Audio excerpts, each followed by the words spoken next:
चलो नेक्स्ट जो हमारा है that is mean or average value of alternate current AC. Mean or average value of alternate current AC. इसका definition लिखते हैं। The mean or average value,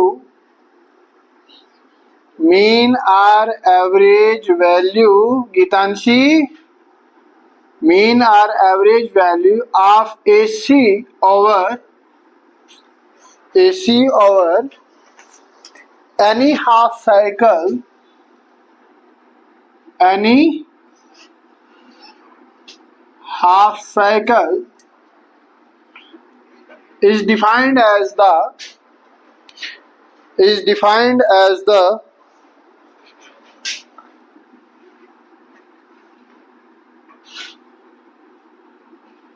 as that, अरे बता, as that value of steady current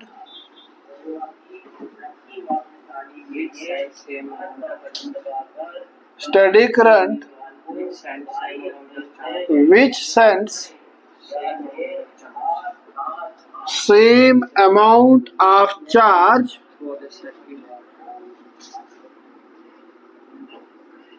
through the circuit in the time of half cycle as it sent by the AC through the same circuit in the same time. Through the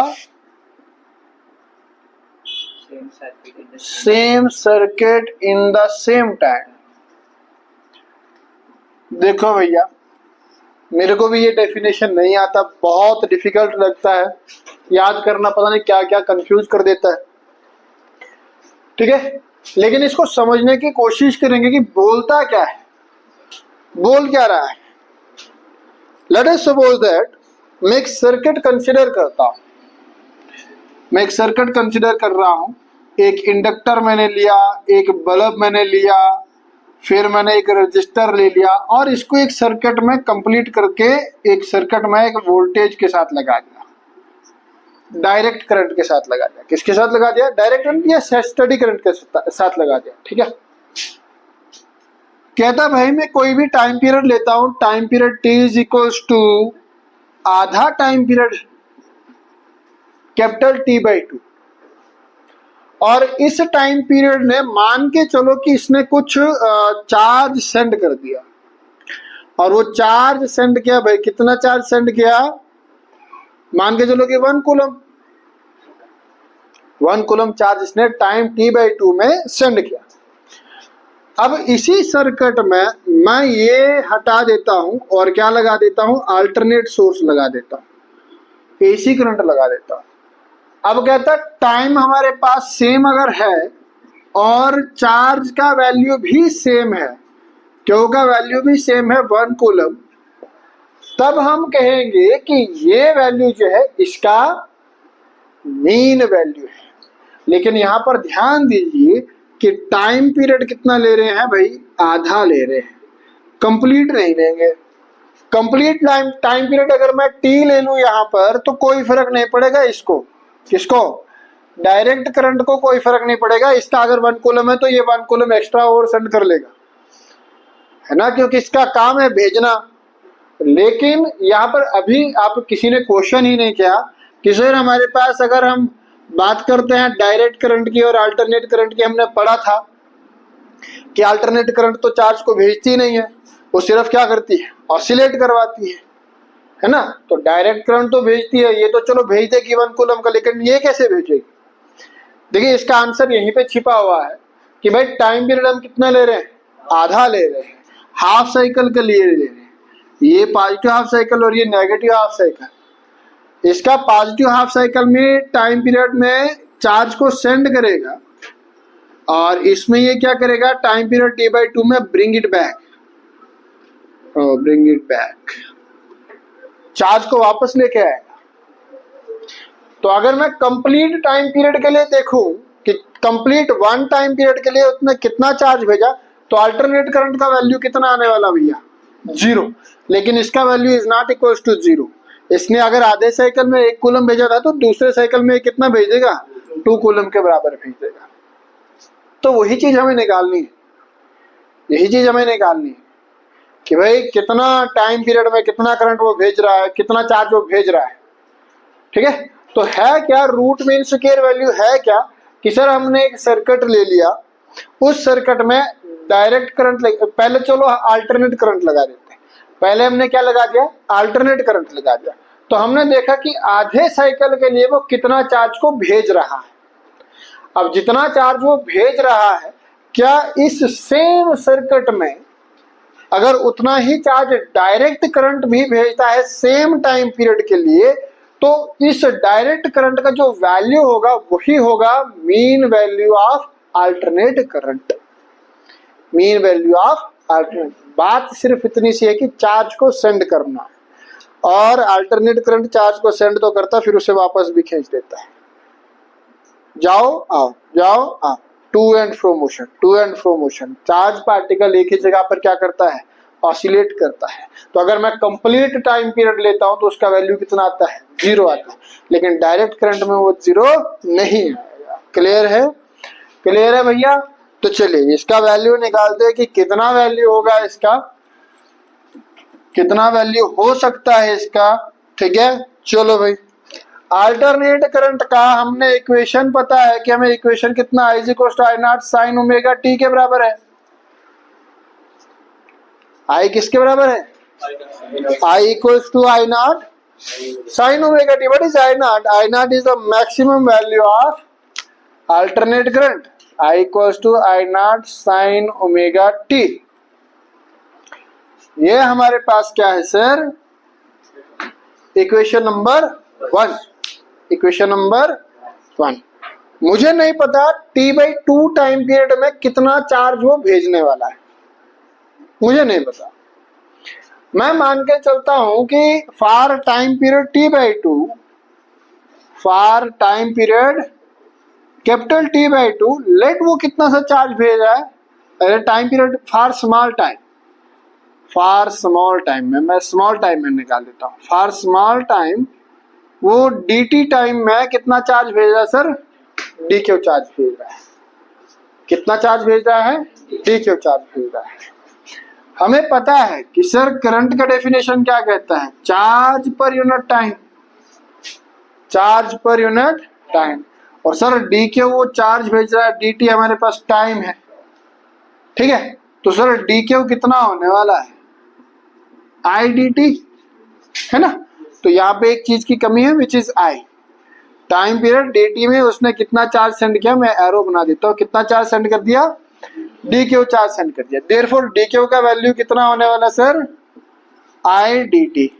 किस हिसाब से, from the definition of current, from the definition of current. ठीक है भाई, substitute the value of I from equation first, we get dq = I0 sin omega t dt, sin omega t dt। अब इसका integration करना होगा भाई, इसका क्या करना होगा, in order to calculate the total amount of charge Q, हमें क्या निकालना है, अमाउंट ऑफ चार्ज ही निकालना है ना। Q चार्ज अगर हमें निकालना होगा तो हमें क्या करना होगा, इसको इंटीग्रेट करना होगा।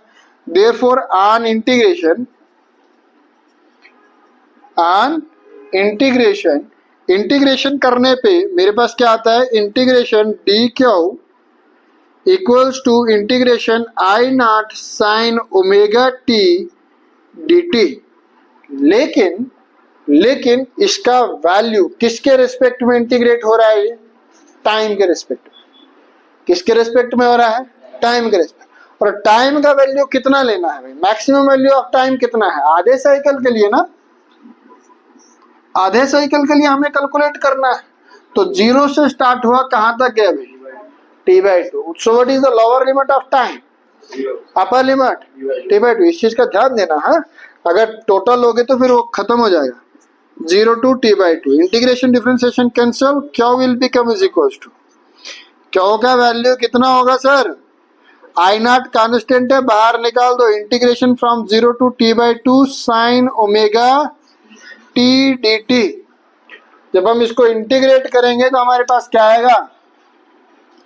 विच implies q equals to I naught sine का इंटीग्रेशन माइनस कॉस, साइन का इंटीग्रेशन, अरे भाई माइनस कॉस, साइन का इंटीग्रेशन माइनस कॉस, तो ये का माइनस कास ओमेगा टी, और ओमेगा टी का इंटीग्रेशन बटे में omega, lower limit 0 upper limit t/2।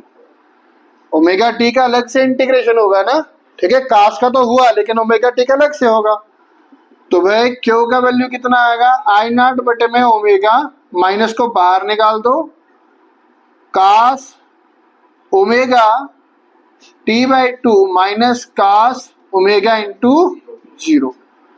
तो ये कितना होगा? ओमेगा का वैल्यू कितना भैया? माइनस आई नॉट बटे में omega cos omega t, cos omega, cos omega का value 2π/t, 2π/t dot t/2 minus cos 0 and t 2 खत्म, तो ये कितना हो गया? Q is equal to minus I naught बटे में omega cos pi, cos pi, cos pi minus 1, cos pi minus cos 0।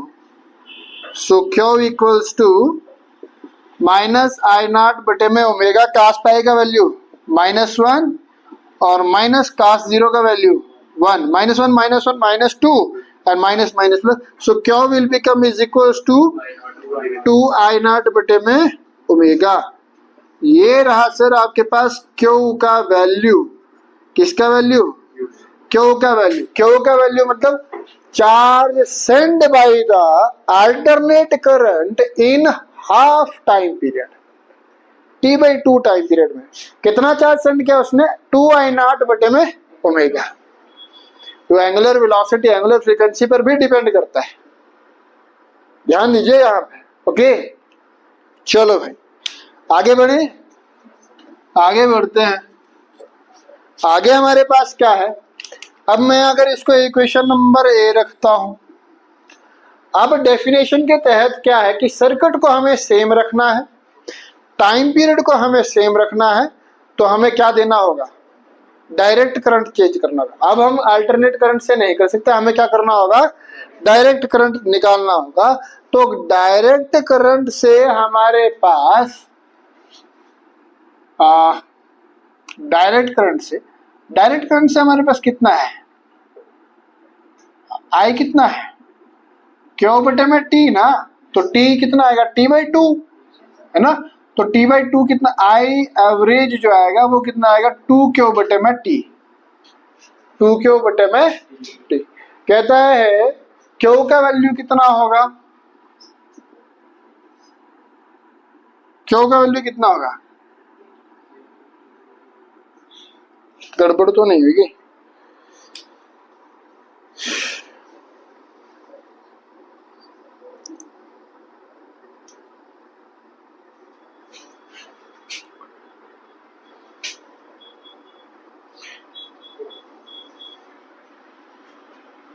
गड़बड़ तो नहीं है क्या? नहीं तो नहीं टी इंटू आई एवरेज बटे में 2, ये निकला हमारे पास किसके कारण? चार्ज।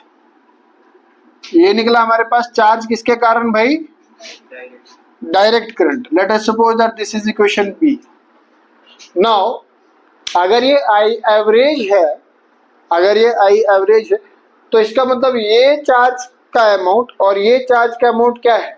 बराबर है, तभी इसको क्या कहा जाएगा? आई एवरेज कहा जाएगा। ऐसे ही तो है ना, ठीक है। तो अगर मतलब क्यों बराबर है तो मेरे को क्या करना होगा? On comparing equation a and equation b we get कितना आएगा भाई हमारे पास? टी बटे में 2 I average equals to 2 I naught बटे में ओमेगा। इसको उधर ले लो, I average is equals to 2 to the 4 I naught बटे में omega t, t omega. Omega का वैल्यू कितना होता है?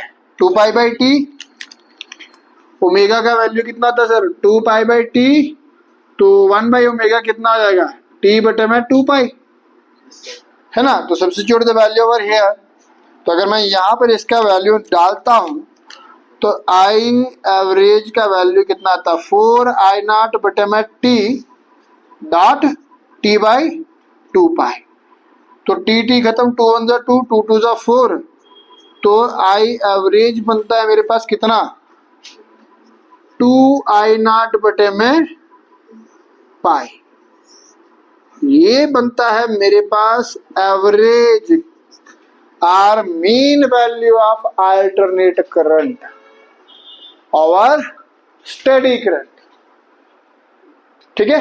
तो आई एवरेज कितना है 2 आई नॉट बटे में pi. What is I naught? I naught is the maximum value of alternate current, maximum value of alternate. तो भाई अगर यही वैल्यू आप किसके लिए ले लें 0 टू टी तक ले लें, 0 टू टी तक ले लें, तो ये वैल्यू कितनी होने वाली है सीधा सीधा 0 होने वाली है। कितना होने वाली है आई एवरेज हो जाएगा 0, खत्म कहानी, ठीक है। इसलिए ये क्वेश्चन बहुत बहुत ज्यादा इंपॉर्टेंट है, ठीक है, इसको ध्यान से, इतना ही है ना भाई। I average is equal to 2 I naught बटे में पाई, हाँ 2 आई नॉट बटे में पाई। अगर ईएमएफ देखना हो तो ईएमएफ कितना होगा, ई एवरेज कितना होगा, डायरेक्टली क्या करना होगा, इसको मल्टीप्लाई करना होगा किसके साथ, रेजिस्टेंस के साथ। तो बाकी टर्म तो सेम है, तो ये कितना हो जाएगा 2 ई नॉट बटे में पाई, ये होगा ईएमएफ, क्योंकि आर के साथ मल्टीप्लाई कर देंगे तो ये आई क्या हो जाएगा I into R, that will be E average, और I naught into R that will be E naught maximum, E maximum. Clear? ठीक है भैया, क्लियर हुआ, ठीक है। अब इसका अगला जो क्वेश्चन हम करने वाले हैं that is root mean square value of alternate current, वो भी बहुत बहुत इंपॉर्टेंट होने वाली है। लेकिन उसमें हम क्या करेंगे, इसमें हमने क्या किया चार्ज को काउंट किया, क्या किया चार्ज को काउंट किया, वहां पे हम क्या करेंगे वर्क डन को काउंट करेंगे या हीट को काउंट करेंगे। यहाँ पर हमने क्या किया टाइम पीरियड कितना लिया 0 टू टी बाई 2, वहां पे हम टाइम पीरियड पूरा लेंगे 0 टू टी, ठीक है, वैसे हम करेंगे, ठीक है। दैट्स ऑल फॉर टुडे, खत्म कर दो इसको, बंद कर दे।